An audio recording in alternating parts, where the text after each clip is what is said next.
అందరికీ నమస్తే. నా పేరు రామకృష్ణ మిర్యాల, ఉస్మానియా యూనివర్సిటీ. నన్ను నమ్మి పవన్ కళ్యాణ్ గారు జనసేన విద్యార్థి విభాగం రాష్ట్ర ప్రధాన కార్యదర్శిగా నియమించారు. ముందుగా పవన్ కళ్యాణ్ గారికి నా యొక్క ధన్యవాదాలు తెలియజేస్తున్నాను. ఈరోజు తెలంగాణలో చూస్తే అన్ని విద్యా వ్యవస్థ మొత్తం ప్రైవేట్ చేతుల్లోకి వెళ్ళిపోయింది. ప్రతి ఒక్క విద్యార్థి డబ్బులు ఉంటేనే చదువుకోవాలన్న పరిస్థితి ఈరోజు ప్రభుత్వాలు కల్పించింది. మొత్తం ప్రభుత్వ విద్యా వ్యవస్థ నిర్వీర్యం చేశాయి. ఈరోజు కార్పొరేట్ వ్యవస్థ అరాచకాలు తెలంగాణలో కొనసాగుతున్నాయి.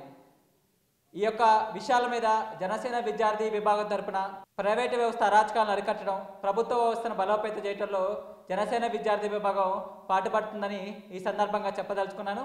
అదేవిధంగా ఏదైతే జనసేన మొదటి నుంచి తన ప్రయాణం పారదర్శకత, వ్యవస్థలో మార్పు, అదేవిధంగా యువతకు రాజకీయాల్లో అవకాశం కల్పించడం, డబ్బులు లేని కార్పొరేటర్ శక్తుల ప్రమేయం లేని రాజకీయ వ్యవస్థ నిర్మించడం అనే ఏవైతే విధానాలు, సిద్ధాంతాలు ఉన్నాయో ఆ సిద్ధాంతాలను కూడా ప్రజల్లోకి తీసుకెళ్ళడానికి మా తరపున మేము పోరాటం చేస్తాం.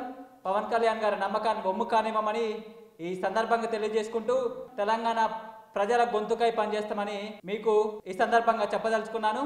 నన్ను నియమించిన పవన్ కళ్యాణ్ గారికి, అదేవిధంగా ఈ నియామకంలో సహకరించిన ఉపాధ్యక్షులు మహేందర్ రెడ్డి గారికి, తెలంగాణ ఇన్ఛార్జ్ శంకర్ గౌడ్ గారికి, రామ్ తాలూర్ గారికి, పొలిట్ బ్యూరో సభ్యులు అర్హం ఖాన్ సార్ గారికి, జాయింట్ సెక్రటరీ రామారావు సార్ గారికి నా కృతజ్ఞతలు తెలుపుకుంటూ జై తెలంగాణ, జై జనసేన.